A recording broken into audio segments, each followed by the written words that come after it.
Olá, nono ano! Estamos aqui de volta, ainda falando sobre teatro. Vamos lá, aqui ó, seguindo o livro de vocês, tá? Na aula passada o conteúdo foi a origem do teatro, a gente viu como ele surgiu, onde e todos os gêneros teatrais que envolveram a história do teatro na sua origem, a comédia e a tragédia. Agora, nós vamos ver em um outro contexto, mais atual, nós vamos lá para o final do século XIX, século XX, conhecer outras formas teatrais, entre elas naturalista, dramático e épico. Para vocês seguirem aí no livro de vocês, olha só, estamos aqui no capítulo 6, certo? Arte, sociedade e política. Então vamos lá.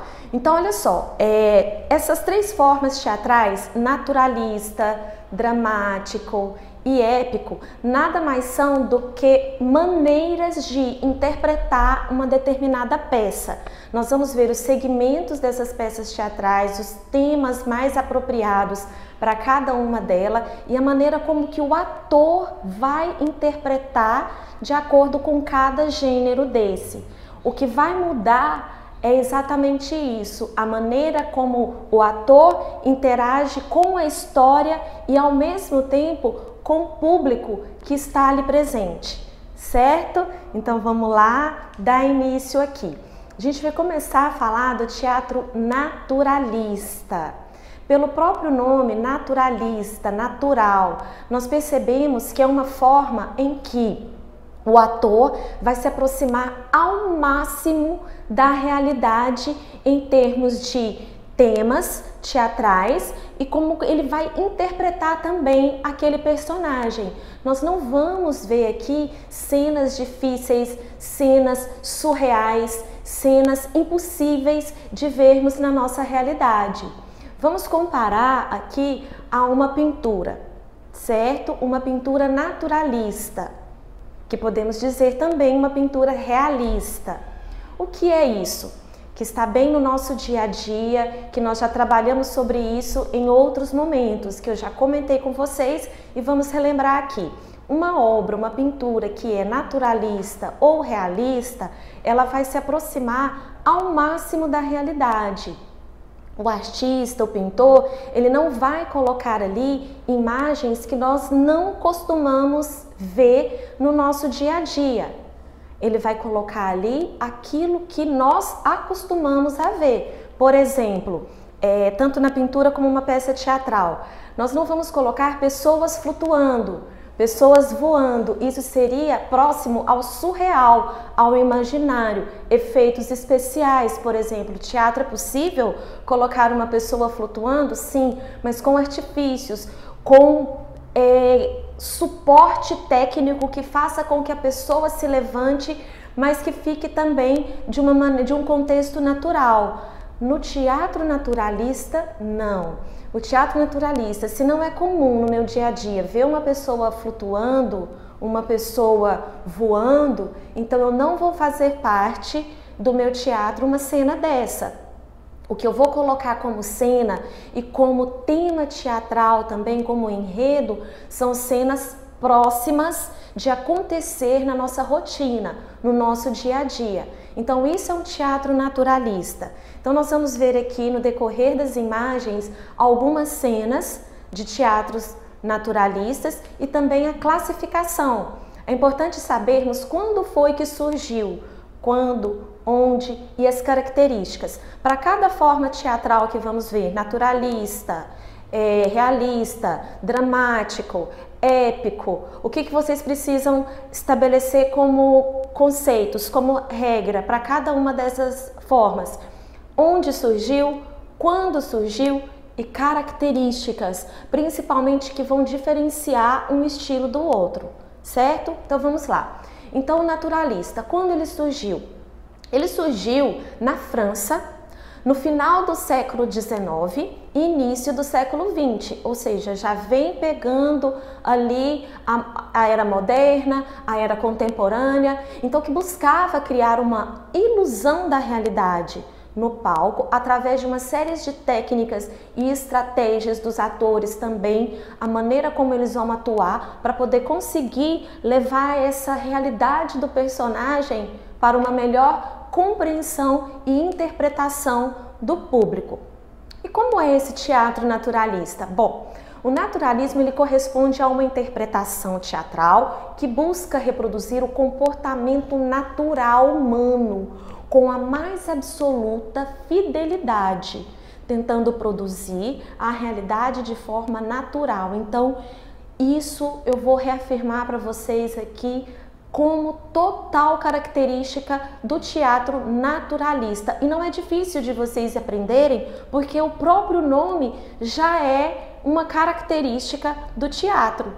Naturalista é o natural do ser humano, sem colocar artifícios que fogem da nossa rotina, do nosso costume, do nosso dia a dia. Então aqui é uma cena. São cenas também que retratam o nosso dia a dia. Tá? É uma cena comum, uma cena simples, principalmente envolvendo família. Nesse momento, o teatro ele busca colocar situações que envolvem o cotidiano das famílias, o que acontece dentro da casa de cada família típica brasileira, principalmente no nosso caso aqui. Então são rotinas, são costumes, são questões culturais que envolvem aquele ambiente, aquela região da peça que está sendo interpretada. Vamos lá para mais características, tá bom? Então refere-se ao teatro que tenta criar uma perfeita ilusão da realidade através de uma série de estratégias dramáticas e teatrais, configurações detalhadas, tridimensionais, forma de discursos cotidiano. Ou seja, o que são essas informações tridimensionais? Fala-se em questão da cena do palco, do cenário. Todo cenário ali possui móveis reais. Não vemos, por exemplo, uma fachada de papel ou de tecido interpretando uma janela, interpretando uma porta ou uma mesa, não. O que tem como forma teatral, de palco, de cenário é verdadeiro, é real. Por isso colocamos a questão da tridimensionalidade, que tem a verdadeira forma do objeto no palco, sem fantasmas, espíritos, deuses que intervêm na ação humana. Então nada de surreal, tudo próximo à realidade. É um foco exclusivo em assuntos que são contemporâneos e situações indígenas também é muito fácil da gente ver como tema no teatro naturalista. É muito comum essa volta à nossa base, à nossa origem, sem locais exóticos, mundanos ou fantasias, não. Tratam-se de períodos históricos, mas que vão contar uma realidade que de fato aconteceu. Então venho aqui mostrando alguns exemplos para vocês de cenas que se aproximam daquela rotina simples do cotidiano. Muito bem, vamos lá agora então para o drama. Pela própria expressão dessa fotografia aqui, a gente já imagina o que é um drama. O drama, pessoal, é um exagero na expressão, na interpretação. O drama ele pode ser tanto para o lado positivo, negativo, feliz, alegre. O que é uma pessoa dramática? Uma pessoa dramática é uma pessoa extremamente exagerada em suas emoções. Então o teatro dramático ele vai ter essa ênfase na interpretação facial, na expressão corporal, gestual, rosto, que vai procurar transmitir esse sentimento do personagem para o público. A origem, vamos lá na origem do drama. O drama ele é mais antigo. O drama nós vamos lá, voltando na nossa aula passada, falando da origem teatral greco-romana, as peças dramáticas, as peças trágicas, as peças de comédia. O drama tem essa origem na antiguidade grega. Eram textos teatrais encenados essencialmente como culto aos deuses, principalmente ao deus Dionísio, relembrando que era uma das personagens mais interpretados no teatro. A encenação dos textos de gênero dramático tinha como objetivo despertar emoção na plateia. Então, o teatro dramático, se ele tem um contexto triste, um contexto de espanto, de choque emocional, o objetivo é fazer com que a plateia sinta essa emoção que o personagem está sentindo. Então é comum a gente notar o público que assiste a uma peça dessas, ele se envolve de tal maneira que ele de repente se pega chorando, se pega com expressão facial semelhante à do ator, porque o objetivo é mesmo esse, fazer com que o público sinta a mesma emoção, o mesmo sentimento que o ator está interpretando, está vivendo. Gênero dramático. A principal característica de um texto pertence ao gênero dramático, é ser feito para ser encenado, é viver, colocar emoção à flor da pele. Não existe em uma peça teatral dramática um narrador. O narrador, aquele que vai contando, explicando o que está acontecendo antes de entrar a fala dos personagens. No dramático, não. No dramático, nós não temos um narrador.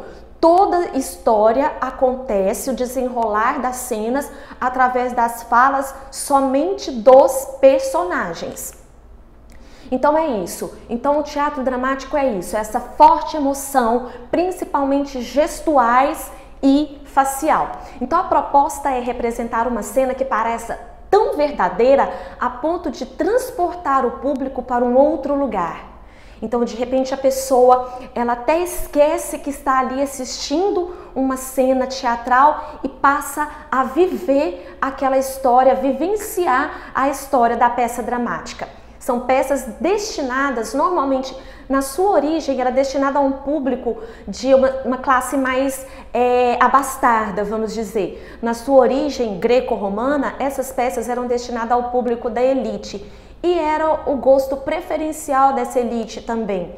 As comédias eram destinadas de uma maneira geral à população geral, mas os dramas, tragédias, que tinham o público uma aceitação maior à elite social. Os temas fazem parte também da vida cotidiana, um conjunto de acontecimentos complicados, difíceis e tumultuosos. Pode ser um drama, assim como um acontecimento que causa dano, sofrimento, dor. São alguns exemplos de temas que podem envolver uma peça dramática. Então vamos ver algumas imagens aqui que mostram interpretações teatrais dramáticas. O que vocês têm que observar nessas imagens, que é muito diferente de uma imagem naturalista, é a expressão gestual e facial dos personagens. O naturalista, ele tem uma interpretação mais amena, mais tranquila, mais suave. Já o dramático não, ele precisa ter um gestual, uma interpretação corporal mais expressiva. Então trata-se de um teatro de emoções fortes, cenários cuidadosos e temas da vida cotidiana também, que envolve inclusive romance dentro das peças teatrais dramáticas. Alguns exemplos e vamos passar então para a forma teatral épica. Vamos lá, vou mostrar algumas imagens aqui para vocês e dizer a mesma coisa do teatro naturalista, do teatro dramático. Vamos lá para origem, características, época, local de sua origem. O épico é um produto forte do desenvolvimento teatral na Rússia, após a Revolução Russa, por volta de 1917. E na Alemanha, durante o período da República de Weimar. Agora, estamos falando então de século XX, já é um estilo bem contemporâneo ao nosso. Só que vamos ver aqui imagens também que vão retratar as características que eu vou dizer para vocês. Valoriza o quê? A narrativa. O espectador, ele ouve a narração dos acontecimentos. Ele deve refletir e ser também um crítico. O espectador, nesse momento, ele interage, ele participa de alguma forma com a peça teatral. Por exemplo, enquanto a peça dramática e naturalista, a cena acontece em palco e personagens, já no teatro épico, os atores voltam-se para o público. É muito comum os atores direcionarem alguma pergunta para o público, sugerir que o público diga alguma resposta, e a cena vai se desenrolando a partir desse envolvimento entre atores e público. Então, o teatro épico, ele apresenta como principal característica a comunicação direta entre autor, atores e o público, ou seja, a plateia. Como, por exemplo, a plateia pode participar da cena, que também pode acontecer, inclusive, lá no meio da plateia. O ator, ele pode sair do seu espaço de palco e entrar correndo por entre a plateia, por exemplo, se esconder atrás de uma cadeira. Então, o palco é um local, mas a plateia também vai interagir com a cena teatral. Bom, então é isso, pessoal. Então, hoje nós conhecemos aqui alguns gêneros teatrais da nossa era mais moderna, contemporânea. Falamos de finalzinho do século XIX, início do século XX, com as formas naturalista, dramática e épica. Espero que tenha ficado compreendido para vocês. Na próxima aula vamos ainda falar sobre teatro também. Um grande abraço para vocês, se cuidem, fiquem com Deus.